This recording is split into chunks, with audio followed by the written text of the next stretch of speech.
So, good morning, and thank you so much for joining me today on my new series where I co-collaborate with some of my favorite small business owners. I'm Tara Summer, and my guest today is Dana Lang with Pulse Processing. Hi, Dana. Hi, thank you for having me. Absolutely. Thanks for spending some time with me today. I'd like for you to just take a moment to kind of introduce yourself and tell us a little bit about yourself.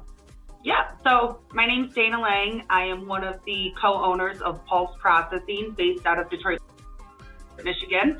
My business partner and I have been in the industry each for 10 years. We started as loan originators on the retail side, moved over to the wholesale sector as account executives, and then kind of worked our way parallel through the industry on the wholesale sector. And that's where we got the idea that there was truly a need to revolutionize the processing support that our loan officers were getting out there in the industry. And that's where Pulse was born. Awesome. Yeah, you guys are amazing. Totally relieve a lot of stress on my side. So I'm very, very thankful for that. It really is great to have you here. And I want to dig deep now and kind of let everybody know about pulse processing and what sets your company apart from other ones. And I put together some questions for you that I think our listeners would want to know about. So let's jump right into those.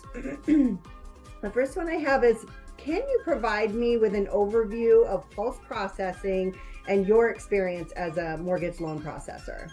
Yeah, absolutely. So kind of alluded to that a minute ago, but Pulse, we're trying to break the reputation that processing has and that it's an entry-level paper pushing role, because what we're finding out the more we're in it is that it's the complete opposite. It is probably one of the most complex seats you can have in the mortgage transaction. And that goes from in-house to contract. I think contract is even another level past in-house, because we have to understand every single role, every single person that's involved in the transaction, what they're responsible for providing, when they need to provide it by, and make sure that everyone is on track to meet the deadline of the loan or the closing date. And then we have to multiply that by the multitude of broker partners that we're lucky enough to partner with and assist on their loans. So it's extremely complicated, but we have to go in confidently, grab the client's hand, and walk them through the transaction and make sure that they understand who each touch point is, and do all of that while championing the reputation of the loan officer we're representing on that transaction. So when we start to expand our team and look at hiring, we've realized that the best processors are the ones who have sat in a variety of seats in the loan transaction, and they've been trained in depth on the different roles. They need to understand every single person's position in extreme detail. And then they have to be able to provide that service, not just to the borrower on the loan, but to that realtor, to that title rep, to that homeowner's insurance agent, because all of those play a very intricate role in referral business, which impacts everyone. Absolutely. Absolutely. Yeah, it's a lot. It is an awful lot that you guys do. And it's so, so important that you stay on top of all that. And I appreciate that you do. So I know that you work with a lot of you mentioned you work with a lot of different people, different loan originators and lenders. What software and processing systems are you familiar with? So Pulse is a little different than most of the contract processing companies out there in the fact that we don't enter into the broker LOS system. We have our own internal proprietary system that we bring the brokers into. So there's a lot of reasons behind why Christy and I decided to set it up that way. One, we wanted to protect the processor. So aside from a vision of giving the utmost service to our loan officers and our partners, but how do we give it the best experience for the processor, the one actually doing the day-to-day functions? How do we make their job easier, and what pain points are they experiencing? How do we eliminate that for them so they can just focus on processing diligently? So we have a master pipeline that our team works out of, and then we work in the lender portal. So we've worked with over 35, 40 lenders since we've started, but we're able to maximize our lender knowledge because the team is focused on one pipeline to manage their loans internally that they're comfortable with, one doc sharing system, an electronic signature system, and then the lender portal. So we streamline it, but it allows us to add variety to the lender portals that we're comfortable jumping into. That's awesome. Awesome. And then within that, I know that there's, I mean, as a processor, you've got Lord knows how many files you're running at one time. And I never feel like I'm put on the back burner as a lender. I never feel like I'm putting you, you know, like putting you out by asking you questions. How do you prioritize and manage all these multiple loan files simultaneously? It's an art. It's a dance, I guess, you know. We have service level agreements that we have with our broker partner, but you're exactly right. Nobody is more important than the other. Everyone is equally as important. Every file is equally as important to those loan officers. Definitely in today's market where they're harder to come by, they're more complex, there's more competition out there. So it's always important to have a pulse on your business, pun intended. So, so internally for our team, it's keeping track of those contract dates, those disclosure dates, making sure that everything meets the appropriate deadline. So we start each day making sure that all of our closings are prepped. Do we have all the final documents generated and balanced and final numbers to the borrower so they can make sure they're comfortable and prepared going into their closing? And then you jump into loans where you've had initial disclosures out. Did everyone sign? Do we need to do a gentle reminder? What can we do to push that loan forward and submit it into underwriting and start that clock? Then you're going to go into any new submissions that you may have received, get those prepped, start utilizing lender tools and features to maximize the benefit for the loan officer, get that initial loan estimate out to the broker for approval so you can kick docs out as soon as possible and make sure you have that initial touch point with the client. And then you spend the rest of your time working your way through the loans that are already in process and approved with conditions, kind of, you know, working with the borrower, whomever, to collect the different conditions and get those submitted as appropriate for turn time. So just highly organized. Yes, highly lots of colors, lots of labels, lots of calendar reminders. That's awesome. That's awesome. Yes. Thank God for software, right? I can tell you. So, and also with the loan documentation, so there's so much that goes into this, so much. And how do you ensure that everything is accurate and you have that attention to detail within the loan documentation? So within our system, Christy and I built this checklist, and it's definitely type A++, you know, psychoanalyze the process of processing, but it's to give the processor something to lean on. There are so many things, like you said, and each document that you're collecting and reviewing has a subset of things you have to check, because otherwise those could make baby conditions off of that. So you want to just have this list to look at and be like, okay, this is where I'm at. Yep, I hit all of those points comfortably. And it's not that we couldn't do it with our eyes closed, but when you're working a variety of documents, and I always say mortgages, it's like snow. They're all mortgages, but when you get up close, each snowflake is very individual and it has its own characteristics. And you need to know how the documentation you're receiving and requesting could impact that particular loan profile. So this checklist, I always say it's like bumpers on a bowling alley. We know how to shoot the shot, but it's nice to just kind of lean on it and like keep you going down and make sure you just don't miss anything. So a lot of outlining checklist and going down and just hearing feedback. So what we do is we talk to our team on a weekly basis. What are you running into? What did we get caught on that maybe we didn't realize was a thing? Let's add it into the checklist so no one else gets caught up in that or, you know, causes any unnecessary problems. So we're constantly evolving our internal tools and resources as we learn more in the industry, because you'll never know it all. It's constantly changing and there's so much out there, but that way we're consistently getting better and eliminating room for human error. You're right on the changing all the time. So that's crazy. What about your communication and collaboration style with loan originators? As I touched on before, I really feel that you communicate very well with me, and I never feel kind of left behind or left out of the whole thing. I feel like you guys do really well with that. But what about also the borrowers and the other parties that are involved in the process? You did kind of touch on that before, but besides the loan officer having access to their pipeline within Pulse, which is a unique and nice feature to have, it's the same game that you as loan officers play. Phone, text, email. I think it's about being able to read people and understand what they're comfortable with and just being comfortable with it all. If you have a borrower who maybe isn't very tech savvy, well, let's pick up the phone, let's talk through it, and then let's send a recap email. Very clean, concise breakdown of exactly what's needed. Learning how to take mortgage lingo and break it down for someone who doesn't speak this language. I always say I'm bilingual. I speak English and mortgages, and it's just like doctor lingo or lawyer lingo. Break it down in layman's terms. So really constantly adjusting your communication style to say, like, how would this person understand this need, and not being scared to conform to their preferred medium of communication. And that goes realtors, loan officers, any of them. All right, I'm comfortable with it all. You set the tone, whatever's going to allow us to get from A to Z as quickly and comfortably as possible. We're here alongside with you. Yeah. So communication is also really important on our end as loan originators to make sure that we kind of give you an idea of what type of client that we're working with. Are they not tech savvy? Are they tech savvy?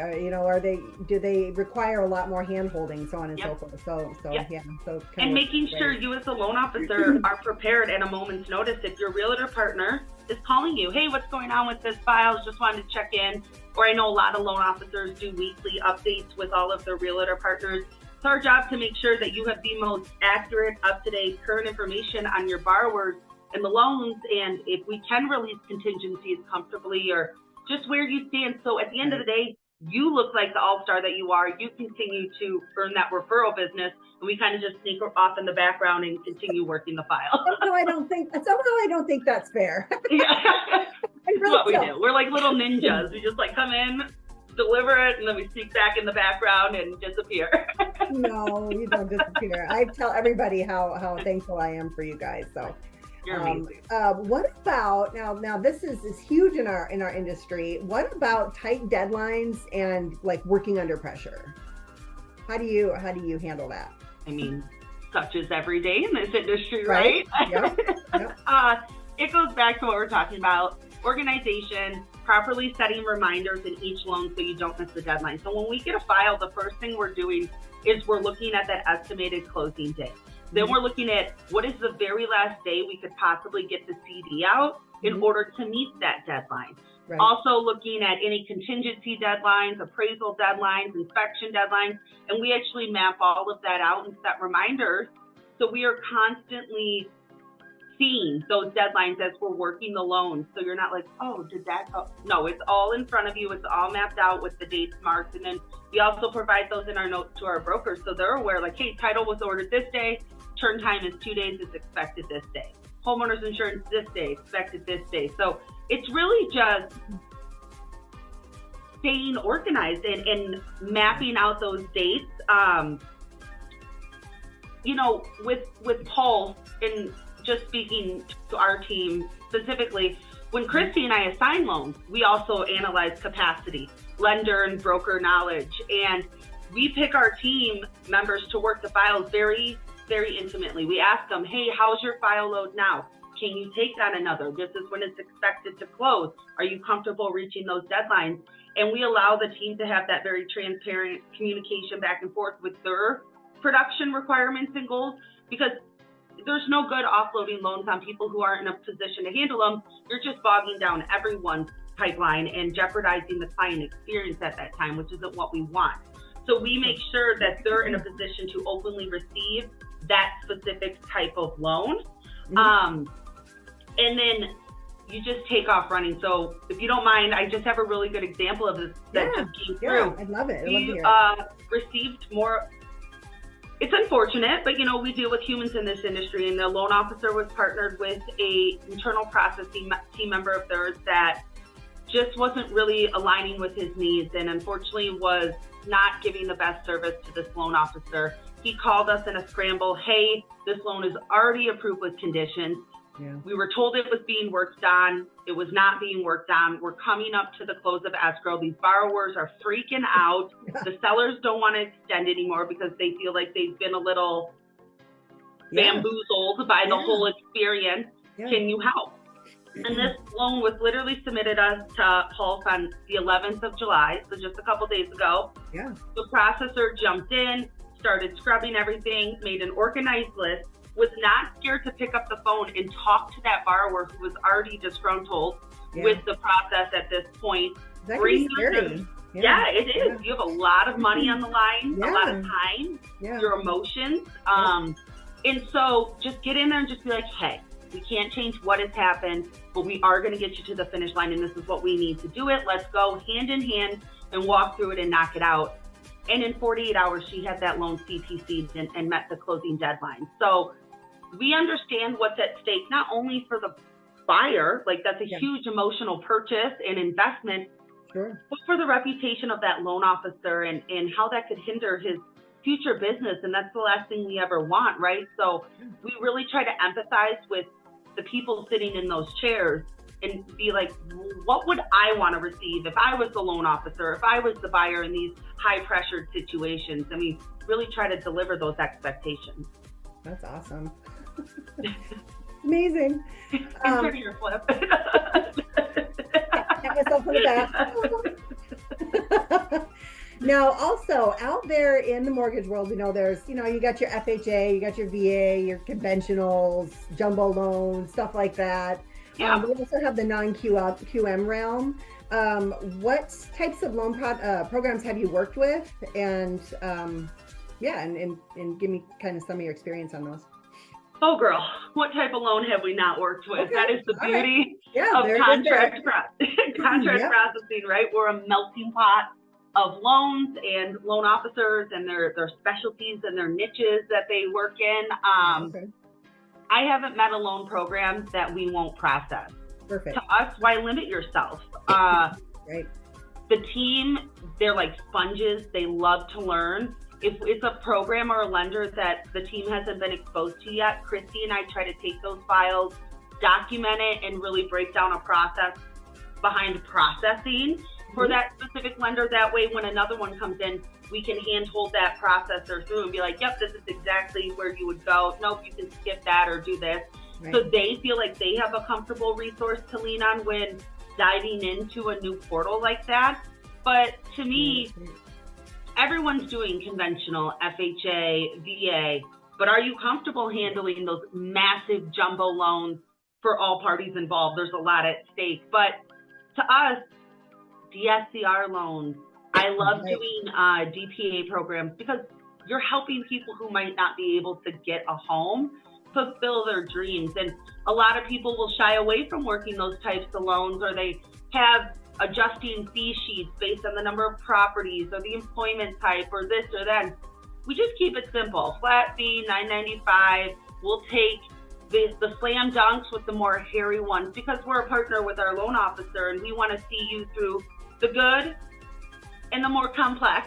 But usually but those are the borrowers that usually stick with you and kind of pulls at the heartstrings, and you're like, okay, this is why I go through what we do in the mortgage industry, or those awesome programs that I think a lot of people just need to be like, hey, it's all the same song and dance. You just do it in a little different order, maybe a couple different disclosures, but just don't be scared to ask questions. Right. Somebody's got to have the answer. So.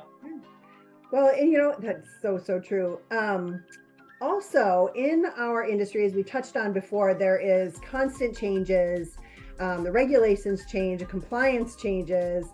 They really do frequently evolve, and it's really important to have a processor and a loan originator as well, but who does stay current with the industry standards to ensure compliance. So how do you stay updated with all these changes?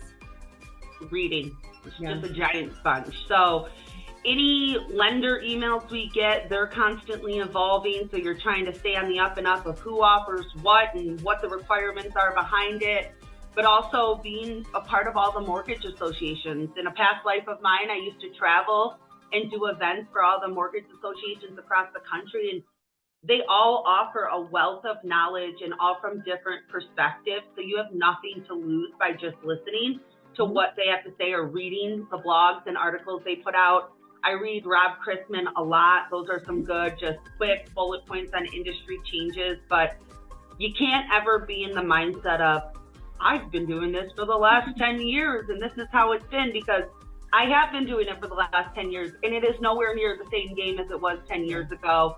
And the nuts and bolts of it are constantly changing to either protect the secondhand market and maybe tighten in some of the guidelines, or maybe open up over here to allow more borrowers to earn the opportunity. So you've got to be always double checking, not scared to get into a handbook or the lender guidelines, and just go, okay, I know we've always done it like this. Let me just take a peek and make sure that that stands true today.